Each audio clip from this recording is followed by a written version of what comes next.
Right, hello lads and lasses, and welcome back to Boys Down Underwear. Today, you will not believe it, after 3, 4, 5 days of absolutely nothing, we have content. I know, ladies and gentlemen, we have content. It is affirmative. We are good to go. That means the video will actually be somewhat interesting today, rather than the last few days. But before we go any further, if you guys want to help support the channel, the very best way to do so, click that like button, click that subscribe button. But without further ado, let's get into it. So, let's start off with my fellow countryman, Aaron Mooy. Now, when he arrived, or even was linked to the club, he had a lot of doubters. Some of you are still doubters. Some of you previous doubters are currently watching the video, because he had a lot, all right?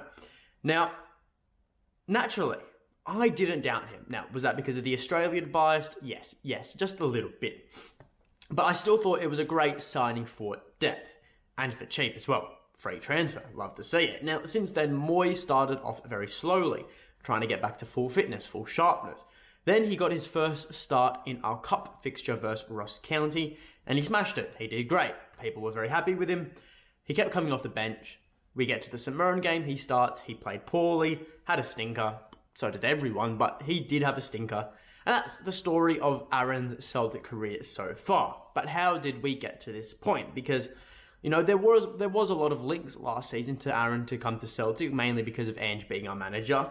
And the rumour mill started up again this transfer window, or the most recent transfer window. And, rumours, they went to whispers, and whispers went to talking, and talking led to an announcement. An announcement led to the confirmed signing of Aaron Mooy on a 1-year deal with the option for an extension.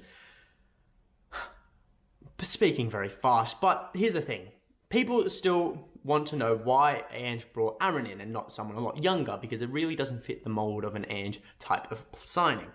Well, Ange confirmed during his recent tour down under, and he was speaking to 10 Football, saying, "With Aaron, I signed him pretty much on the back of him being the best player in the ground against Peru.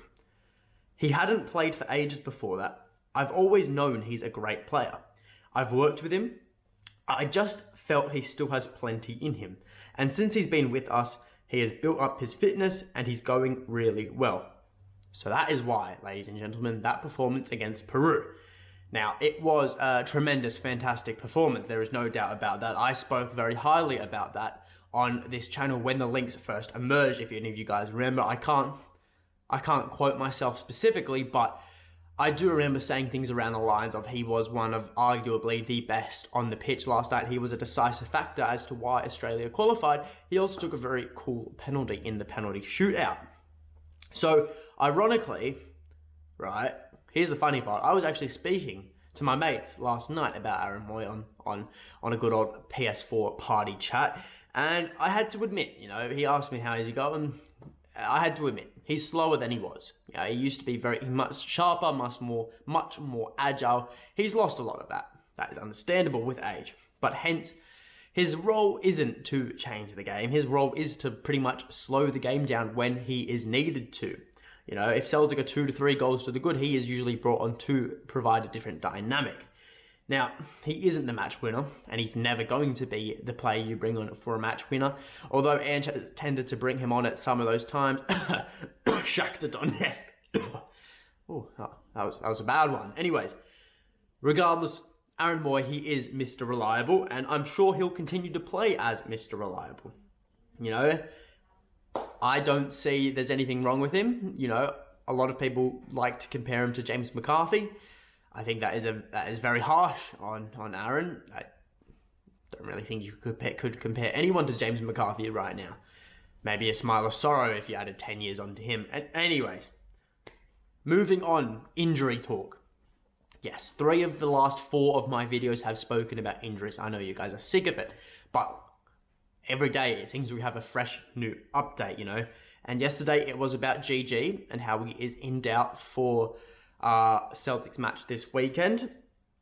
But what is even worse is that Cameron Carter-Vickers is in major doubt to play against Motherwell. Now, this is per a report from The Sun, so obviously take it with a grain of salt because it is The Sun. It is concerning that we may have to play a centre-back pairing of Stephen Welsh and Marit Jens against Motherwell. Now, Don't get me wrong. Both of them are very talented footballers, very talented lads. But playing together is not the way forward. They don't suit each other's playstyle. Now, I'm a bit on the worrisome side. That I think is very self-explanatory with how I am going about it right now. CCV keeps the back line ticking, and he keeps it in check. He is a brick shithouse. No one can get past him. Seriously, he's a very, very talented centre-back. And he is a leader at the back as well. He's got Joe Hart behind him, but he pretty much keeps that back four in check. And let's be honest, right?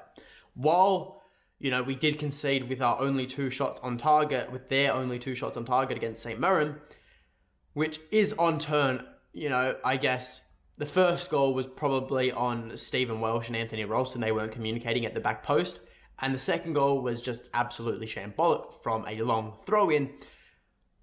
The defense was pretty poor, and a lot of our attack does start from our defense. So it is going to be very, very detrimental, I think, if we're missing Cameron Carter-Vickers for this weekend. But what also was pretty shocking against St. Mirren was our attack. It didn't flow, it was clunky, it was congested, it was like Sydney traffic on a Friday arvo from around 5 till 6 p.m. If you get the reference, you know what I'm talking about. It's very bumper to bumper, and really there's no flow at all. Now, speaking of attack, one player who didn't start against St. Mirren was Matt O'Riley. Now, Matt O'Riley, in my eyes, is so talented. He really is. He's really, I don't know how he was stuck in League One for that little while and didn't get his break. Now he's got his break and he's absolutely firing. And he kept on firing on international duty. He was quite superb for Denmark's under-21s during this break and did his World Cup hopes no harm. He is on the fringe there of a World Cup spot. They can take 26 players, I believe, including 3 goalkeepers. So he is certainly fighting for a spot. Denmark have an amazing group of midfielders. Look no further than Christian Eriksen, of course, right? But he is pushing for a spot there. He scored a very good goal, a very good header most recently. And funnily enough, Denmark are actually in Australia's group for the World Cup. So maybe, just maybe, I might get to see Matt O'Riley play against the green and gold. Now, thing with him is we're going to need him firing against Motherwell because, like I said, our attack against St. Mirren so bumper to bumper. It was ridiculous. It had no flow, nothing.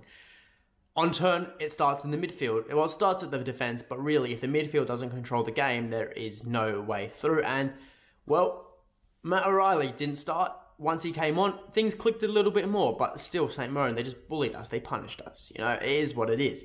But we need Matt O'Riley back in his starting 11. He's still yet to score a goal for Celtic this week, this season. So maybe this week is the week against Motherwell at home at Celtic Park in front of the fans. If you're a betting man, maybe just chuck him on your multi. But that is all from me. So if you guys did enjoy the video and you want to help support the channel, leave a like, subscribe to the channel, leave in the comments below your thoughts on Aaron Moyes signing at Celtic, injuries as well, whatever you want to talk about. Cameron Carter-Vickers' outage, how crucial is that going to be? And until next time, hail, hail.